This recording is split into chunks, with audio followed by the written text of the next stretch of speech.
sift through a series of panoramic snapshots of college football stadiums, and one may infer that many schools have added gray to their official colors. The seas of red, blue and white that rolled through stands have been speckled by patches of concrete and aluminum. Last season, the highest level of college football suffered its second largest drop ever in average attendance. The 129 NCAA Division I bowl subdivision teams drew an average crowd of 42,203 per game, including neutral site and bowl games. This is a 3.23% decrease from the previous season and merely 163 more fans per game than the 1985 season. For the first time since 1948, when the NCAA began recording crowds, attendance has declined in 4 consecutive seasons. The trend includes small upstart programs and former powerhouses, from every part of the country. Except South Carolina. More, spring game offers Clemson fans. ESPN's Chris Fowler, first look at QB Trevor Lawrence. More, Gallery, Clemson Football Media Day. In 1955, the 3 bowl subdivision programs in the Palmetto State, Clemson University, the University of South Carolina and Coastal Carolina University, have enjoyed steady attendance through the past 4 years. South Carolina produced a 2.08% increase in 2017. Clemson recorded a decrease of less than 0.25%. Clemson, South Carolina and Coastal Carolina were 3 of the 29 teams whose average crowd occupied at least 95% of the stadium capacity. During its second season in the bowl subdivision, Coastal Carolina ranked 14th with an average capacity of 99.7%. However, the Chanticleers have the smallest stadium in the subdivision. Their average crowd of 14,959 skews the national average. Coastal Carolina expanded the stadium from 9,214 to 15,000 before the 2017 seasons. A second phase is underway to expand capacity to 20,000 with luxury suites and an upper deck. Coastal Carolina will still be one of 57 bowl subdivision schools with a stadium capacity lower than that 42,303 mark. Yet, the average crowd at 69 bowl subdivision schools occupied less than 80% of stadium capacity in 2017.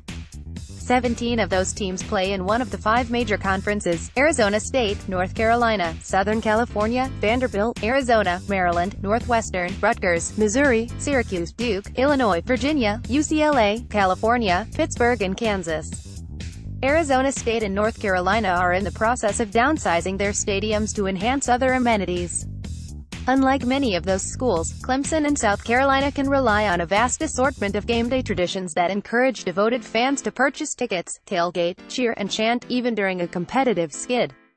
By photo, Clemson players and fans take part in Tiger Whack before the Tigers game against the Citadel on Saturday, November 18, 2017 at Clemson's Memorial Stadium. Photo, Bart Boatwright, staff. Clemson has leveraged the most successful period in school history.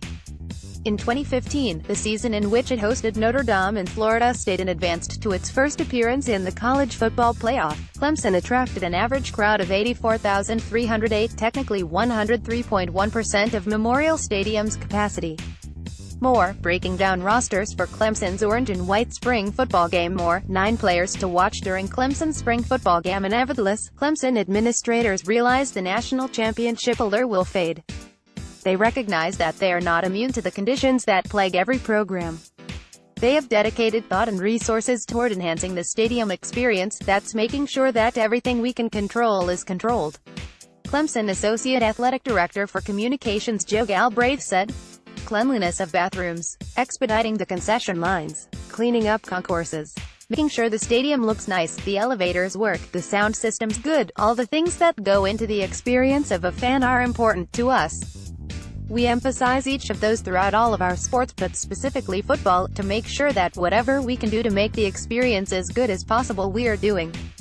Because we know we're competing with your couch, there are no back checks, concession stands or bathroom lines at a fan's home. They do not need to navigate heavy traffic, pay for parking or sit outdoors. A fan can spend less on 4 months of a cable subscription than 4 tickets to a single game. The resolution on an ultra-high-definition 4K television is much more vivid than the view from an upper deck seat. By photo. Clemson fans during the second quarter of the ACC championship game against Miami at Bank of America Stadium in Charlotte on Saturday, December 2, 2017. Photo. Bart Boatwright. Staff. Ticket prices are expensive, concessions are expensive, and now you get an incredible experience watching it on your television screen, ESPN analyst and former Alabama quarterback Greg McElroy said. If your team is in contention for the playoff, you feel like you have to go. I've got to see them. This could be my only chance to see a national championship team, so they spend their last dollar trying to go to those games. If you're not in contention, people would just as soon say, hey, I'll watch them on TV. The top 10 highest-rated telecasts in the history of cable television are all ESPN college football broadcasts. More than 28.4 million people tuned into the Southern Fried CFP National Championship game between Southeastern Conference powers Alabama and Georgia. The Birmingham, Atlanta and Greenville markets led with overnight ratings higher than 30. Yet, the Columbus, Austin and New Orleans markets were also in the top 15. ESPN will pay $7.3 billion over 12 years for the CFP broadcast rights. It will pay $4.8 billion over 20 years for the Atlantic Coast Conference Network and $6 billion over 20 years for the SEC Network. By photo. Clemson hosts ESPN College Game Day on Bauman Field prior to their matchup versus Louisville Saturday, October 1, 2016. Photo. Dawson Powers, contributor. To protect those investments, ESPN must continue to develop enhancements to the viewing experience. Schools benefit immensely from that television revenue, but they cannot neglect stadium operations. Clemson has even integrated the ESPN broadcast to enrich the in-game presentation. We work with our TV partners to utilize their feeds of instant replay on our video boards. Galbraith said, so that fans at home aren't watching anything different than the fans in the stands. One of Clemson's closest rivals is on the less favorable side of the attendance trend. Georgia Tech's Bobby Dodd Stadium opened in Atlanta in 1913. It has not yet been outfitted with the massive screens that light up larger stadiums. Georgia Tech also does not yet have a national championship caliber team to entice fans. Georgia Tech Yellow Jackets wide receiver Jer Hawkins Anderson and running back Nathan Cottrell celebrate a victory against the North Carolina Tar Heels at Bobby Dodd Stadium. Photo. Brett Davis, USA Today Sports. Georgia Tech compiled a 17-19 record through the last 3 seasons. Its attendance dropped 7.5% from 2015 to 2017.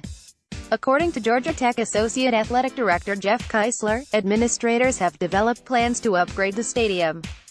Coach Paul Johnson certainly aims to improve the team. Keisler said, in the meantime, Georgia Tech must capitalize on the assets it already possesses. Even programs that have fantastic winning records have seen challenges in being able to compete with the experience that someone can get while they're sitting at home. Keisler said, we are changing from a very transaction-oriented process to more of a relationship management process. That experience when you come to the stadium has to be fantastic. It's from start to finish, from the ticket buying process through leaving the stadium. All of that has to be good. If all those things are working against you, it's like the death of 1,000 cuts. Tech has streamlined the entry process, augmented points of sale throughout the stadium and investigated smartphone applications that would allow fans to pre-order concessions before arriving. Tech adjusted its scheduling strategy to offset the attendance ebb in years when the rivalry game with Georgia is in Athens. Georgia Tech Yellow Jackets cheerleaders ride on the Ramblin' Wreck before a game against the Jacksonville State Gamecocks at Bobby Dodd Stadium. Photo. Jason Getz, USA Today Sports. Keisler said Tech also has explored new tactics to engage its alumni and think outside the stadium. Really, my goal is generating revenue and generating engagement. If I can provide an experience at home that equates to the experience in the stadium. Keisler said, that's where I think the growth and the future of sports is, that someone sitting in Seattle, Washington can have a game day experience like they're sitting in Athens or sitting in Atlanta watching Georgia Tech play. That's what it's got to be about. Keisler mentioned exclusive video feeds and private access that schools could develop without relying on television partners. Establishing an additional revenue stream with little overhead costs would also make schools less reliant on ticket sales. Think about the soccer teams in Europe. They have millions of fans, but how many of those fans are actually living where those teams are playing? Keisler said. They have figured out how to engage their fans across the world, and that's what we have to do. By photo Clemson fans during the first quarter of the ACC championship game against Miami at Bank of America Stadium in Charlotte on Saturday, December 2, 2017. Photo, Bart Boatwright, Staff, Keisler and Galbraith both asserted that any effective strategy must start with an open dialogue with fans. Clemson administrators established the Solid Orange Fan Advisory Committee to gather feedback from students and alumni. It's no accident that the acronym is SOFA, Galbraith said, alluding to game day manager's toughest competitor. Listening to our fans, listening to what they're saying about traffic, about concession stands, about seating, about gates. We've sent an email to each one of our ticket purchasers after the game, with a link to an email address soliciting feedback. We review those every single week to make sure we are proactively addressing concerns, so that we keep those fans coming back.